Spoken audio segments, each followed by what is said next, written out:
What's up, YouTube? Yo! Back at it again, man. Yes, sir. And with your boy Gilly. I'm Marciano. And you here with React Genius. Hey!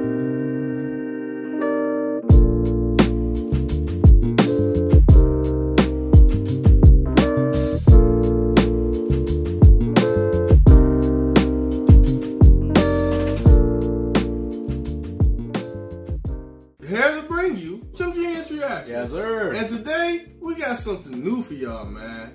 I've been giving y'all all the comedians back to back to back. Gave y'all Lou, gave y'all, you know the rest.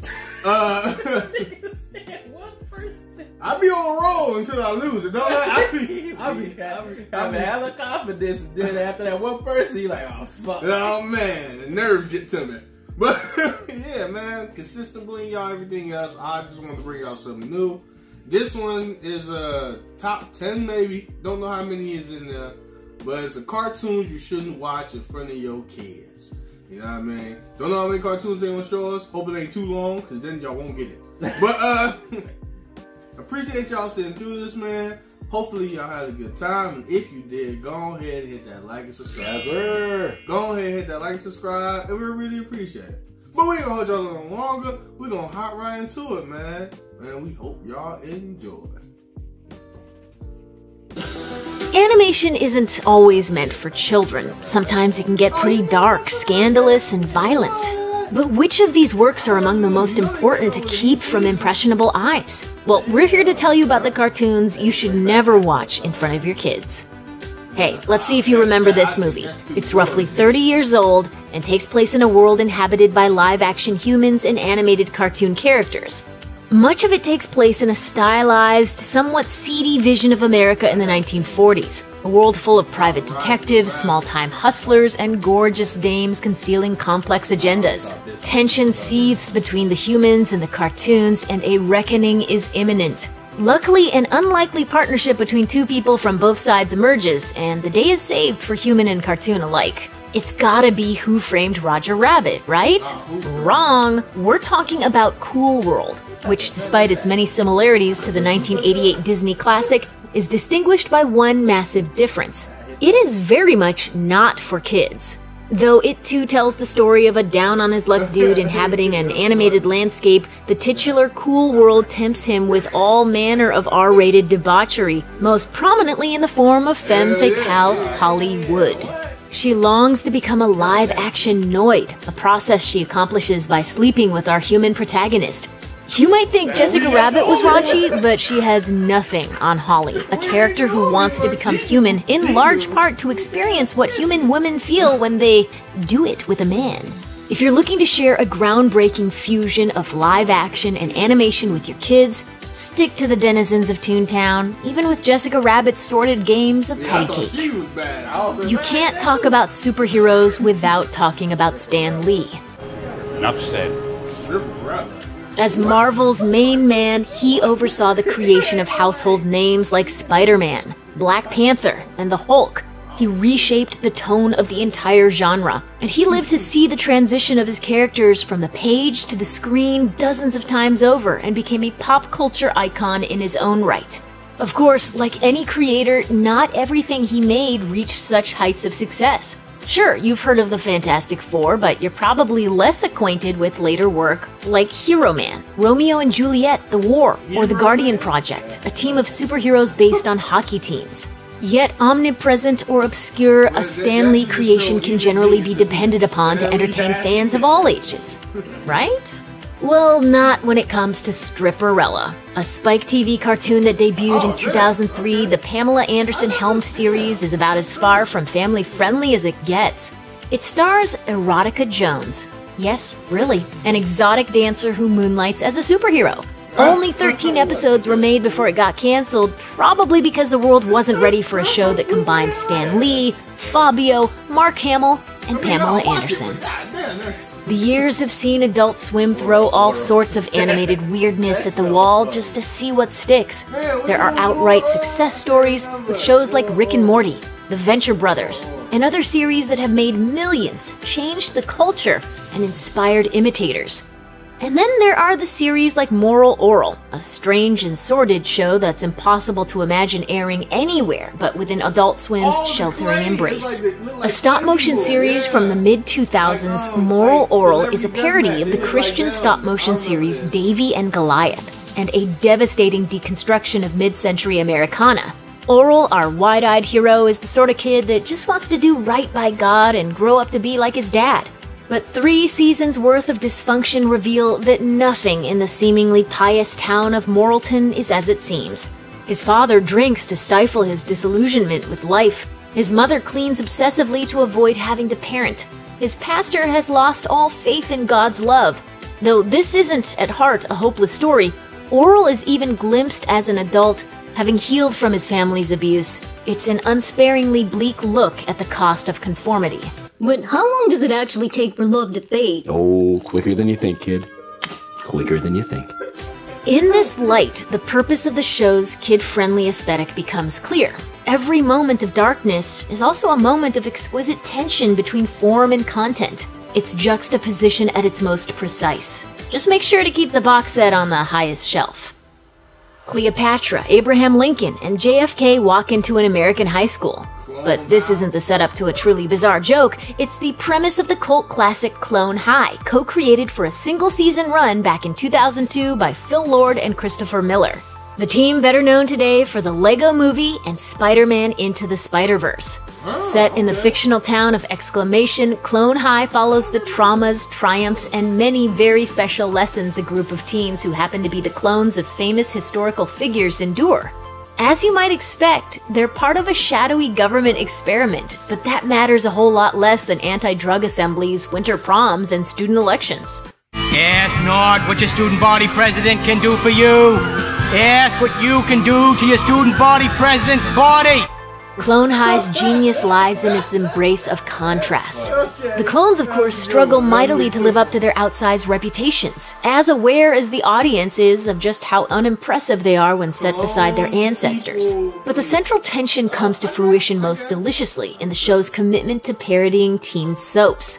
It's funny to watch Joan of Arc reborn as a sullen goth girl, but it's priceless to watch her learn not-so-serious, very special lessons about staying off drugs and getting enough sleep. Add in a diner called the Grassy Knoll, an adolescent John F. Kennedy who wants you to know exactly how rock-hard his abs are at all times, and a robotic reincarnation of Mr. Belvedere, and you get a cartoon as eccentric as it is hilarious. Space Ghost Coast to Coast is one of those once-in-a-generation shows that combines nostalgia, satire, and sheer baffling weirdness. It's a talk show starring one of Hanna-Barbera's lesser-known heroes, in which actual real-life celebrities are interviewed. It's strange, but Space Ghost only grew more surreal with time. Its success acting as a sort of springboard for some of the most peculiar work Adult Swim has ever aired, even when compared to strange successors like Tom Goes to the Mayor. That's how groundbreaking, stage-setting, and perfectly odd Space Ghost was. And honestly, we wouldn't mind if this iconic cartoon got a reboot. Nobody cares, Moby. Nobody cares. No one. It's also one of the shows on this list most easily mistaken by a kid for something aimed at them. Space Ghost Coast to Coast doesn't pelt the viewer with violence or intimate situations the way other adult-oriented animated shows do. Instead, it dwells with surreal calm in a valley of absurd. Early seasons see Space Ghost not quite understanding of who his guests are or how the world works, even assuming everyone is a superhero and asking them about their powers. Later seasons get even weirder as we see him hawk a shampoo that makes you smarter, get afflicted by a curse that drives him to cannibalism, and become saddled with terrible licensing deals. The show is a creative force of nature, responsible in large part for what would go on to become an entire generation of adult animation. Little ones will likely just be creeped out by its flights of dark fancy or given an entirely incorrect idea of Space Ghost's popularity as a conventional superhero. Generally speaking, the West has always seen cartoons as kids' stuff. Adult animation has certainly made gains. The Simpsons isn't exactly obscure. But even then, those gains have mostly been limited to TV sitcoms, not movies. Thanks to Disney dominance, one could be forgiven for thinking even the few animated films directed at adults that we've gotten are part of a very recent trend that probably goes back no further than a decade or two. That assumption is off by about 50 years, thanks to 1972's Fritz the Cat. This isn't just an animated movie that happens to be intended for adults. It was originally X-rated, the first animated film in the United States to be so, and for a whole lot of very good reasons. Adapted from the legendarily taboo work of cartoonist R. Crumb, Fritz the Cat follows the feline wannabe poet on a journey through the free love era's deepest pits of hedonism. Though director Ralph Bakshi has correctly identified that Fritz the Cat is a little less shocking by today's standards, it's still the kind of stuff that you don't want to see a whole lot of in mainstream movies, animated or otherwise. This is, after all, a movie in which a cartoon cat engages in group intercourse, gets high, hides from the cops, and ends up on a motorcycle with a neo-Nazi rabbit. In isolation, however, the characters often look like the soft, cuddly sort of mascots one might find on school supplies. In his big red sweater, Fritz in particular is eye-catchingly cute, and just as wildly, horrifically inappropriate for the crowd most cartoons about fuzzy animals are meant for. Aeon Flux contains multitudes. Gnostic philosophy, late 90s clubwear, and techno-utopianism are all a big part of this slickly animated series. It's a show with a vision of the future that's as stylish as it is horrifying. The titular Aeon is an assassin, locked in eternal war between the anarchic country of Monica and the ruthlessly ordered nation of Bregna. There's nowhere else to live upon the blighted earth of the far future, making Aeon's mission as crucial as it is pointless. Her world is one of extremes, emphasized by the show's boundary-pushing aesthetics. Aeon herself is so ludicrously sexualized that she goes entirely round the bend and ends up grotesque. That purposefully off-putting style has its roots in animation of a very different sort, the kind for kids far too young for Aeon Flux. Creator Peter Chung got his start working on Rugrats, the standard bearer of the lumpy 1990s Nickelodeon look. Indeed, Aeon looks startlingly natural when placed beside Tommy Pickles and cartoons like the Wild Thornberrys that carried on its aesthetic legacy. From an animation nerd point of view, this is a fascinating bit of connected tissue between some very unlikely works of art. But for anyone in charge of making sure kids don't get a spy thriller laced with bondage imagery with the playpen-bound adventures of a band of early 90s toddlers, it's to be noted with care. Genndy Tartakovsky's neon tale of a time-displaced samurai was one of the coolest things a kid in 2001 could watch, and yes, it could be watched by kids. While robots, bleeding oil, and ravers with pacifiers hinted at violent films and drug-soaked parties, respectively, Samurai Jack only ever alluded to these inspirations, borrowing their outlaw cool without portraying the actual law-breaking at hand. What resulted was a landmark achievement so beloved that it was given a chance to end its story properly, 13 years after it went off the air. Thus was born Samurai Jack's 5th season, which aired in 2017. Jack's audience had grown up in the intervening years, and the show honored that by making a conclusive season for the adults they were, instead of the children they'd been. This isn't to say Samurai Jack changed its tone entirely. It's pretty easy to imagine a well-adjusted 12-year-old who loves the first 4 seasons being judged mature enough to view it by his parents. But still, the Jack Revival's TV-14 rating is earned. Blood flows thickly, assassins are impaled upon spears, and there are brief implications of sexuality. As it stands now, young fans of Samurai Jack can enjoy the first 4 seasons to their heart's content. But an adult is probably going to need to make the judgment call of whether or not they're ready for the final installment. Check out one of our newest videos right here. Plus, more Looper videos about your favorite shows are coming soon. Subscribe to our YouTube channel and... It's real good. It definitely do got blood and fucking in it. I forgot. Blood and fucking. They was fucking. They was fucking. Jack got some booty after 1,000,000 years. Damn. He finally got some butt. How long did he last?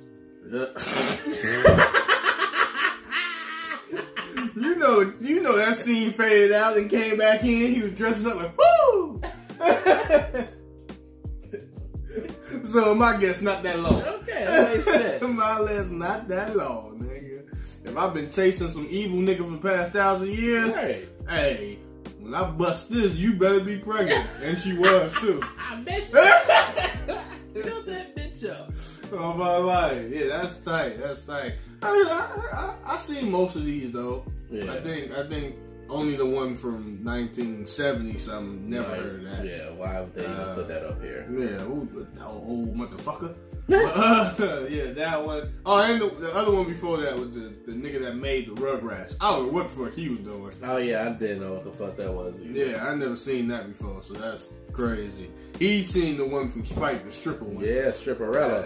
That was the shit, huh? No, it wasn't, but she was a stripper. He said, you know what? Turn it up. Yeah, I was. That show came out, I had to be like 8, 9, 10. Yeah, I know it had to be a long time ago because it was Spike, nigga. Hell yeah. Spike ain't been Spike in Shit. gone. What is it, Paramount now? Yeah, it's Paramount now. Damn. Paramount bought it, turned into whatever they is now. Everything. That used to be a guy's channel. Man, commercials make no sense. Bring a beer on your head. You know what Drink I'm some saying? acid. Get a chainsaw. Rub it. What's going on? Man stuff. Right, man stuff. Okay. Be a fuck commercial for soap. Like, wow. You ever got a chainsaw, couldn't get it to start? You ever been shot in the hip and took the bullet out yourself? Well, get you some Old Spice. Okay. Ah, exactly, bro. But if you sat through all that and you had a good time, go ahead and hit that like and subscribe. Yes, sir. Go ahead and hit that like and subscribe, and we really appreciate it. But until next time, we see y'all later. Peace.